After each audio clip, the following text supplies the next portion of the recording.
Welcome to Vlogmas Day 10. To be honest with you, I skipped day 9 and for good reason. It was the last day of school. We had hair appointments to get all of our hair cut.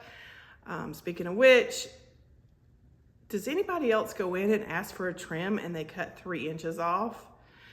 My New Year's resolution this year is to learn how to cut my hair because I'm trying to grow it out, and I feel like I just get set back every time I go in to get my hair cut.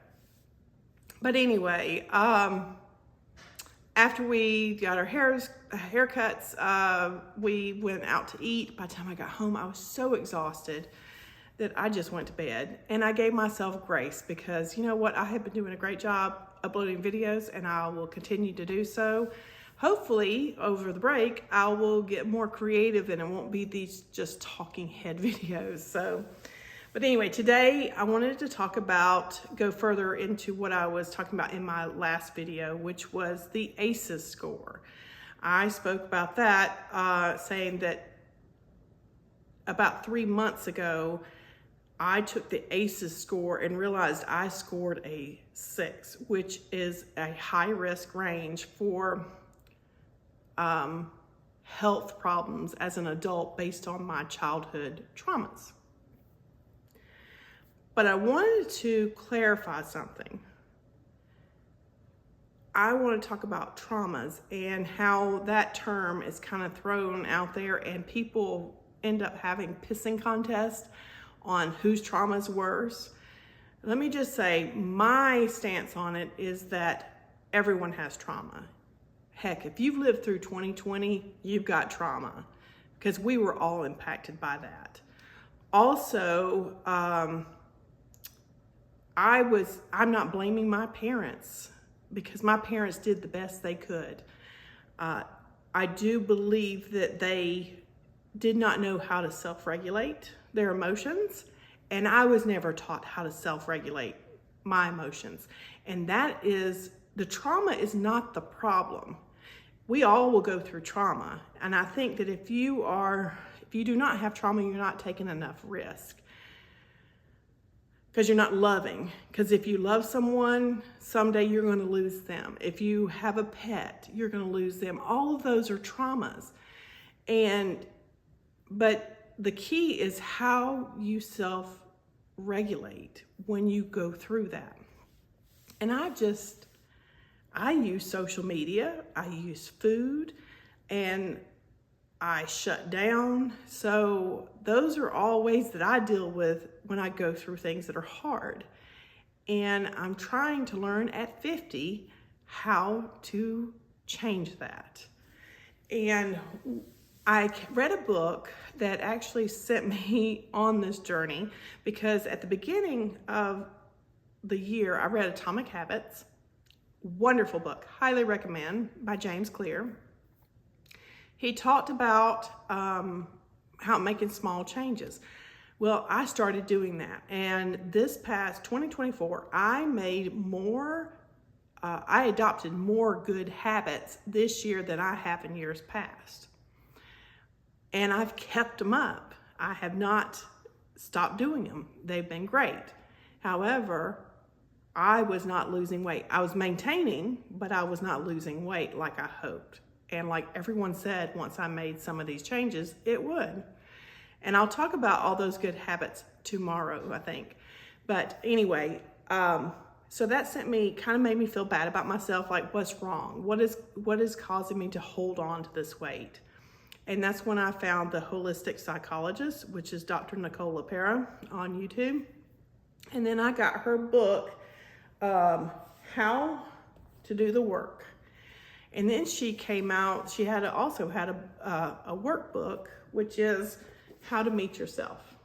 Guys, I'm starting to do some of these exercises, and I'm finally learning who I am at age 50. So I highly, highly recommend this book. I don't know if you can see it, but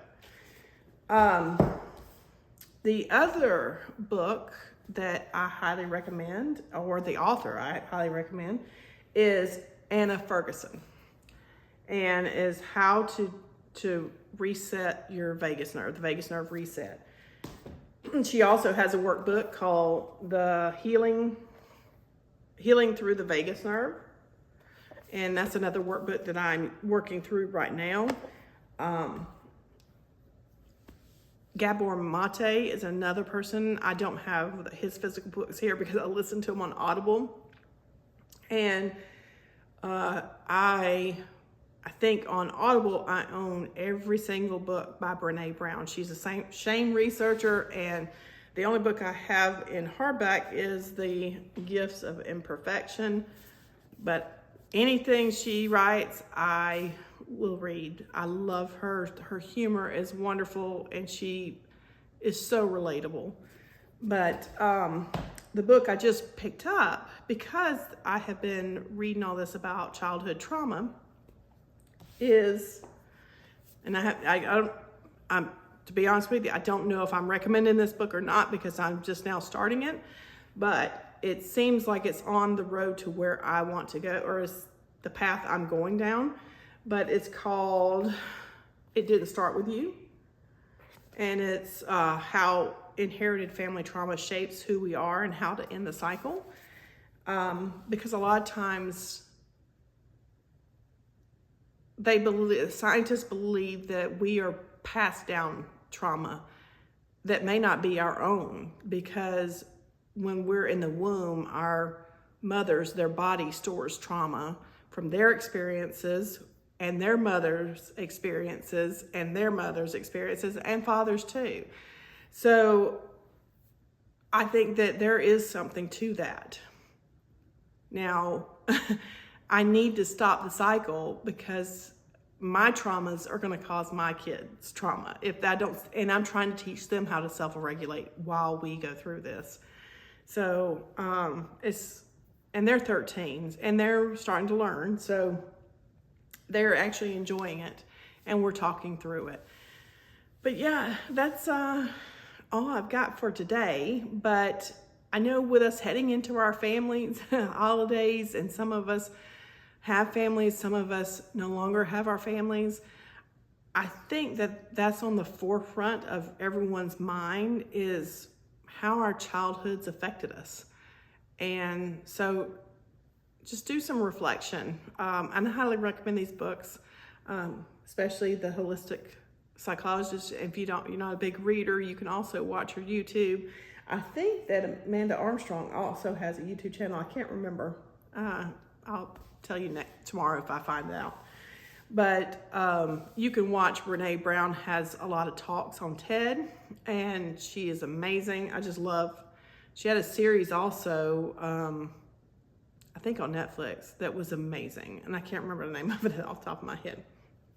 But anyway, hold grace for yourself as you go into the holidays and Christmas, or any holidays you're celebrating. It doesn't have to be Christmas, but a lot of this time of year is when we're all self-reflecting and getting ready for the new year and what changes we want to make. So tackling some of those past things and figuring out how to release those is a great way to start off with a clean slate. But anyway, you guys have a great evening, and I will see you in the next one tomorrow. Bye.